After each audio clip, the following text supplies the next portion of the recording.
Oh, it's a story, but basically in the fifth and sixth grade, the kids in my class got rewarded for being clever with words, to use a West Wing expression. I was, they were doing these parodies. They just, some event would happen and they make a parody out of it. And I was jealous that they got praise from the teacher. So I started to do what they were doing. And the Rat Pack guys, there's so much talent on that stage when we're working with Casey Biggs and Vaughn Armstrong, and Ethan Phillips and Armin Shimmerman, and I'm missing somebody, and I'm Jeff. In the car going home. No, there is no car going home. Jeff Combs. Yeah, talk about talent. Jeff Combs. It's we have a wonderful, wonderful group of people, and yeah, we're just lucky. We're just lucky. Yeah. You've also I was going to say, you were asking about. You asked. I forgot where Andy's question started. It was about, do you have someone to? If you want to change a line, or something like that. Yeah. Yeah. First of all, very difficult to change a line on any Star Trek show. They don't want you to miss a word. And I think that's probably started with Roddenberry, who wanted to his way of honoring the writer. So I would go to the script supervisor and I would say, I don't understand this line. And she would call the office and they would get back to me. This is one thing I loved about the writers. They would get back to me. It was important to them to hear my concerns. They would get back to me and say, this is why we have that line there written as it is. And that happened about 3 or 4 times. 5 times. And then one time they said, you're right, Max, that line is a typo. It doesn't make any sense. Wow. So say what you want to say. So that's all I'll say about that. Okay. Hannah, did you have a favorite line that Molly said? Was it, no? What's that? Like, I want my mommy.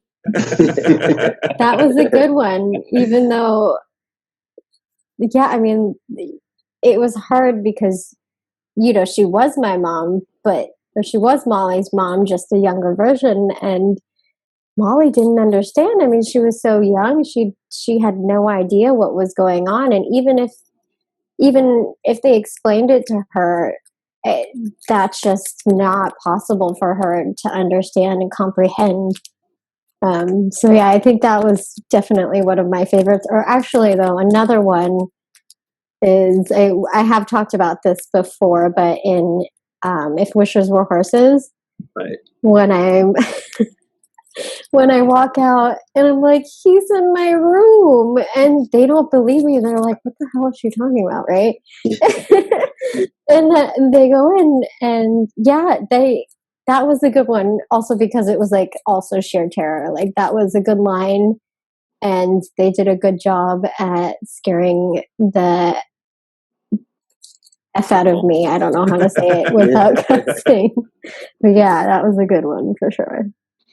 It must be so strange watching yourself as a kid on TV it's super now. Weird. Yeah, it's super weird, but it's fun at the same time. How many years had it been since you stopped working on the show, and then I saw you at that first convention that you did? Like, I think that was 15 years. So there was a 15-year break where no Star Trek was mentioned, right? No Star Trek, no nothing, no acting at all. After Star Trek ended, I just stopped acting to just be a kid, live my life, and not be one of those kids that was like, okay, I'm gonna, keep doing all this acting and then get into drugs and go to rehab and all that stuff. I wanted to enjoy my life, But yeah, it had been a long time. So 15 years later, and then they hit you out of the blue, like, hey, you want to do Star Trek convention? Like, I don't know how they found me. They actually contacted my brother at first. And were like, hey, you're Hannah's brother, right? Like, we think she would be, interested in doing this. Let us know. And of course, I was terrified to go at first, like terrified and excited at the same time, because I didn't know what to expect. but it's every convention I've been to has been so much fun, such an enlightening experience, and being able to see how big of an impact Star Trek has made in the world. And even my character, even Molly, as, you know, not a full-time character, you know, just a part-time role, the fact that she made an impact on some people, like children named, or people named their children after Molly, and that blew me away. You know, it's amazing. In that time. You know, let's also take a moment to acknowledge another thing that Deep Space Nine did with regards to Molly and the O'Briens. That's a multiracial couple there. Yeah, 28 years ago. That was a big deal back then, absolutely. for sure. Right.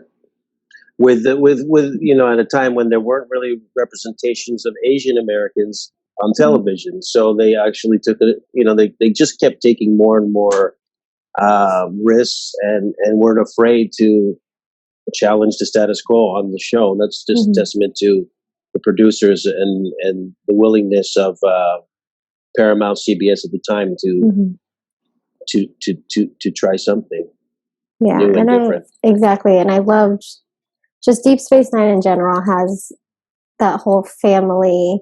They brought in a bunch of families, which I think a lot of the other Star Trek series did not. You know, like we had Max and Rom, we had Jake and Nog. Like, you know, well, Jake and Nog is best friends. Jake and Captain Sisko. Yeah, Captain Sisko, and then the O'Briens, and I'm probably missing something else, but there was a lot of families that, you know, hadn't been portrayed like in any other series. But I guess it was also because we were on our own, you know, little ship that we didn't really go on adventures a lot. It wasn't like, I don't know how to say it, but I just loved how they brought the family aspect to it, as opposed to just like, oh, we're going on missions and gonna figure out what's going on here and kill different alien species or whatever and whatnot. But I love that about that Deep Space Nine, that they did that. Still to this day, 8 series in total, and yours is the only one that is actually about family. That's amazing. Melissa, when Aaron would look back, because I know he watched Deep Space Nine, and he would watch his scenes and probably rewind and rewatch. How did he feel when he would rewatch himself? I know he was hypercritical. So was he, it seems like he would be just really excited about the good stuff he did, but then really like nitpicking tiny little things he wished he had done differently, or am I getting that wrong? No, you're pretty close to being right on the money. He didn't really start watching the show until the 7th Rule started and you all started watching it together. But sometimes I would watch the show and then one of his scenes would come up and he'd be like, oh my gosh, I remember that. And then I did this and this. And there was one scene and I can't remember which one it was, but he was like, I hate what I did there. And he's like, did you see it? Did you see it? And I'm like, no, it was great. What are you talking about? So he was his own worst critic, but